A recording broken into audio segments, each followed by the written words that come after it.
What's up, everyone? So it's a kind of a second installment on this DeWalt pressure washer I have going on here. A couple new developments. Yeah, pump was bad, but we have a brand new pump. Now, here's the problem, and also coil. So that's going to take care of that nonsense. So I went through the pump. It made a little bit of pressure, not much. Could have been rebuilt. The gaskets were leaking out of it. It didn't seem like it was cracked anywhere, but it was definitely leaking. And the unloader valve was bent, was just disgusting inside. It needed to be replaced. So I didn't really even bother to film that because it was just, I didn't even get that far, to be honest. I knew it was a lost cause.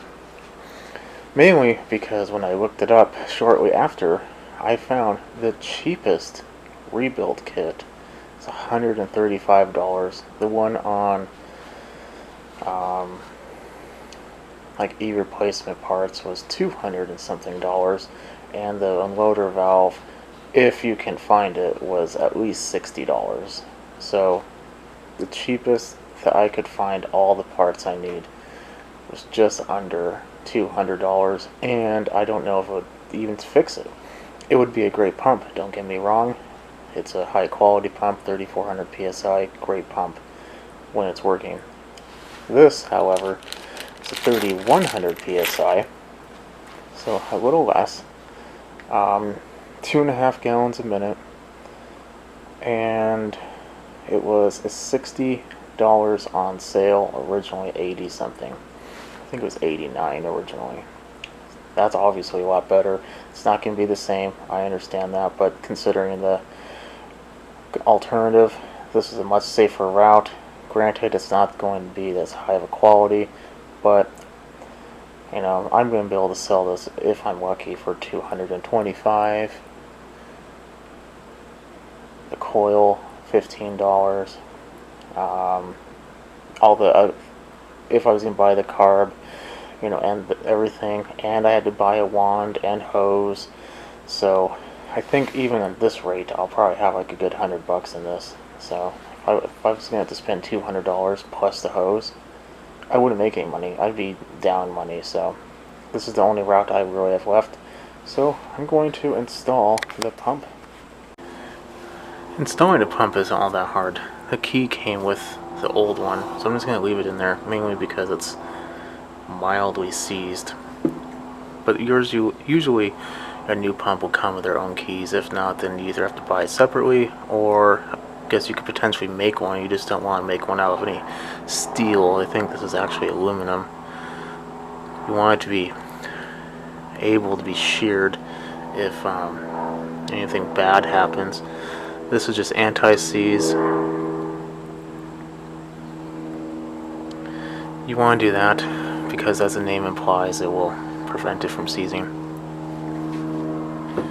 And with a machine that routinely works with water, that's a very good possibility is getting rusted on there.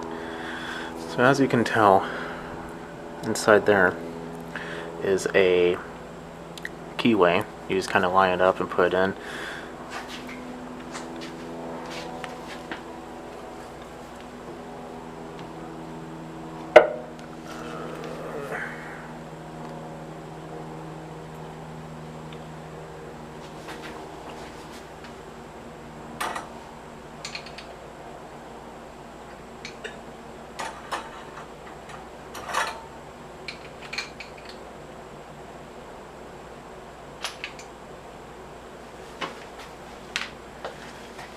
And naturally doesn't want to play well.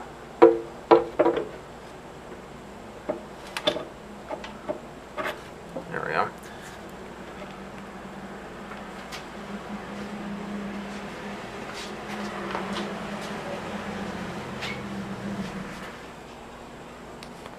Apparently when you want to record, you're supposed to actually push record. I forgot to push it when I was tightening it up. It's not that hard. Tighten it up. Just push it down. Should be good to go. The outlet and the inlet you want to be away from your exhaust, just to prevent hoses from being burnt or holes being accidentally created in them. And then the only other thing I want to bring up is just picking a pump out. This is a 6.5 horse engine, 3/4 inch shaft. You just find, now they do make short and long shafts as well, so you want to make sure if it's the right one. Usually it's just a long one unless it says short, but just look at their pump, check what engine it needs to have, what it needs to be rated for. So if it says minimum 6 horsepower, make sure you're not overdoing that, otherwise you just won't have enough pressure and you may not even have a run. It might just be overpowering the motor and it might just cause it to stall out.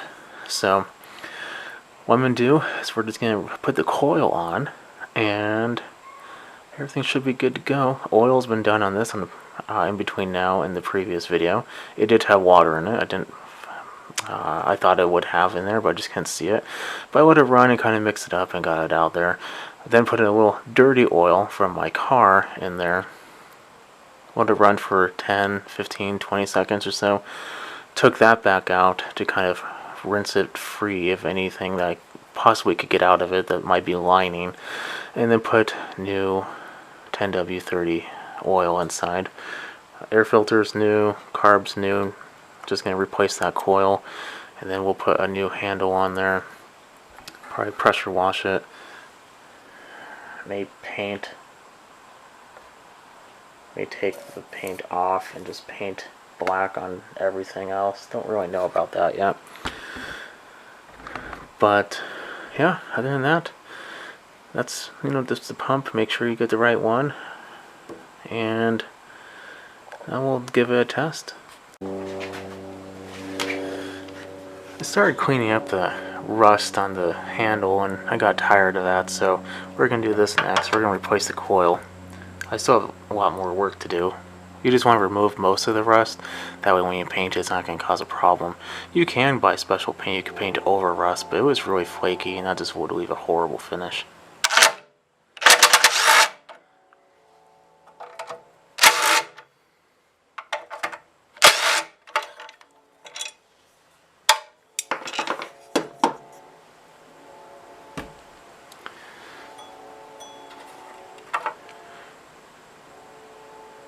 Actually, no, you don't even have to take that off. Huh. So, I'll just delete this.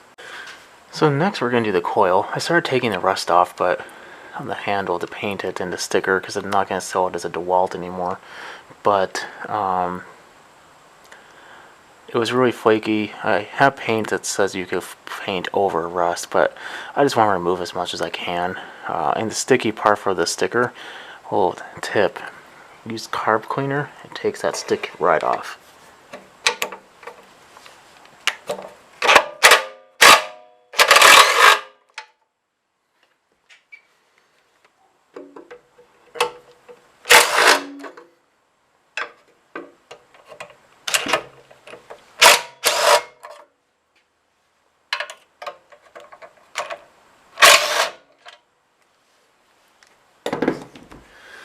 Okay. 4 screws should be about it.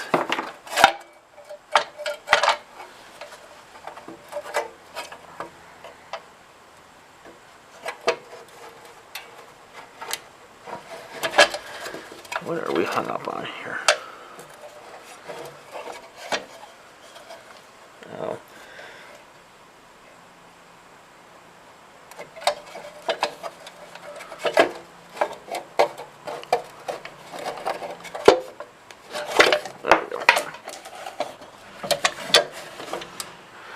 The switch is kind of holding it in place, so I'm not going to worry too much about that. Now we're just going to replace that coil. To make it a little easier on yourself, remove the air filter cover and just kind of bring out the carb a little bit. Ooh, like a leaky leak.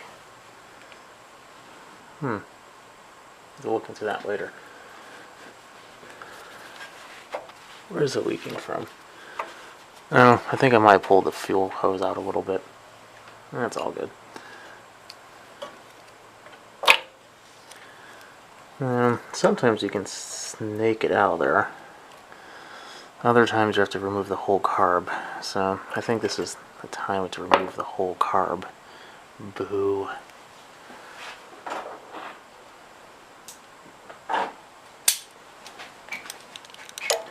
Just gonna pinch off the fuel line.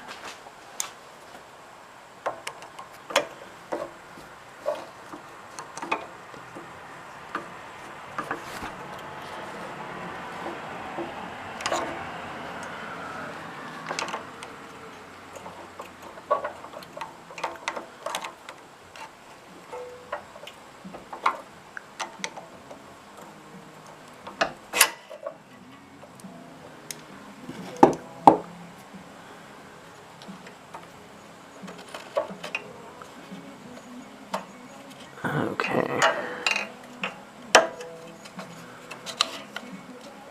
There we are.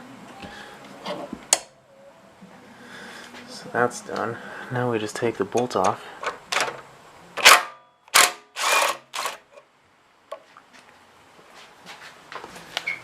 With a coil.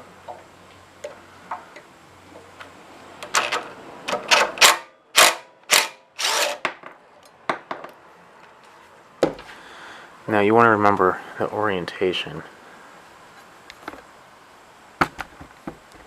of the coil. The coil, the grounding areas on the bottom for the little tab, and the actual, I don't know, cable for the boot is on top. If you flip it around, you can inadvertently change the time of it.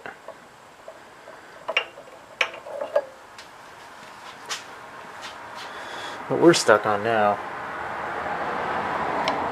we can't take the carb off either because it's hitting this post, so hopefully you can see. But what we're stuck on now is this cable.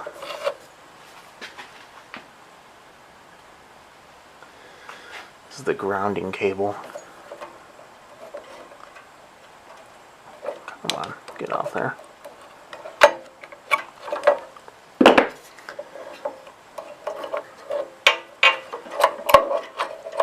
Let me fiddle with this. Got the carb all done, so that should be set. This paper is maybe like 11 thousandths, 10 thousandths, depending on the magnet squishing ability. You can also take a business card. You can take a feeler gauge and go to 10 thousandths, but twist it over until you get to the magnet. Right now we're there. Tighten it. Also, I did connect the grounding cable already.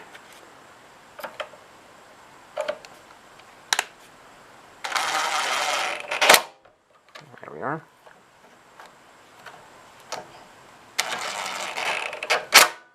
And there we are. You don't need to put the full power of Hulk in there either. Just make sure it's on there. Kind of push it back and forth. Oh wow, there's a lot more compression. But it's not rubbing. So that's good. Okay, I'm going to put the cover back on. Actually no, let me get a drill set up and let's double check the spark.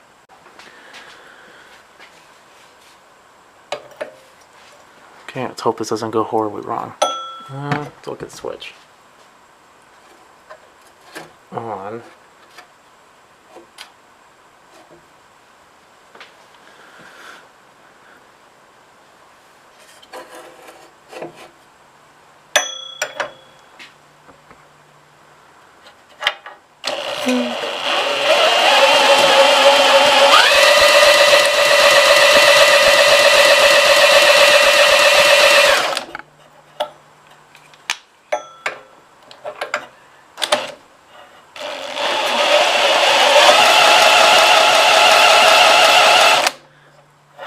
It does help if you twist it the right way and put everything back together. We'll give it a try. Okay, so it's been a couple days. Story behind that is I bought a new wand hose. It was on sale, so I couldn't really help myself. I knew I needed one, so I bought it. It's going to wait a couple days to clean the machine off after I install the pump. And then the package got lost. Got a replacement sent, now it's here. Now we're going to clean it, test it, so it's been like a week probably since it's ran last, and about probably like 5 days or so. Yeah, about 5 days since the pump's been on there. So it's going to be the true a cold starts. And in addition to that, when I guess it's not really addition, but to really do this properly, I flushed it with no tip on there for a good minute with the water on. Got all the assembly stuff off of the interior, and then I flushed it with the tip on just to get all the air bubbles out. So hopefully we have a good start. Let's see what we can do.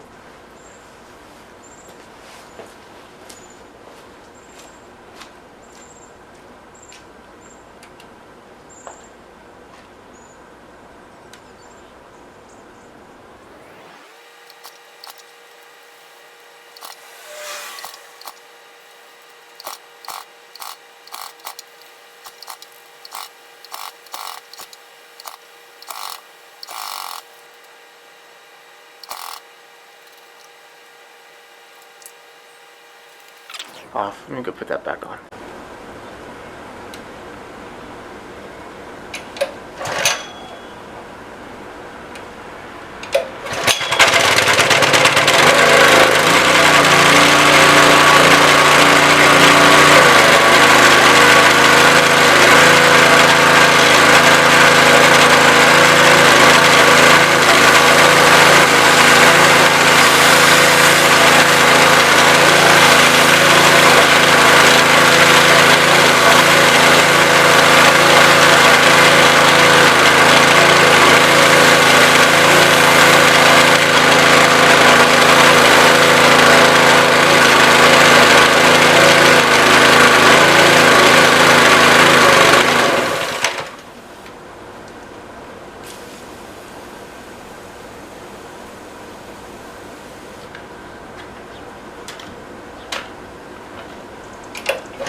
Okay, well there you have it. It runs. I think the first time it turned off because I sprayed the spark plug a little close, and I didn't turn the gas on, so that it was only the fuel that was in the bowl. Other than that, yeah, a couple bad things. Apparently, all that white is not paint, or if it is, it needs to be cleaned off with some type of cleaner, not just pressure washed off. Not the end of the world, but whatever. I'll try cleaning it first and then painting the handle. But other than that, yeah, seems like the pump's working fine, engine's working good. I would have run for a good, can't remember how long, at least 15 or so minutes, with no pump on there, just to make sure the head was okay. Had no problem. So yeah, everything should be good to go. If this helped you out, put a thumbs up. If you like what you see, put a thumbs up, put a comment in the section below. Definitely subscribe. I'll catch you on the next one.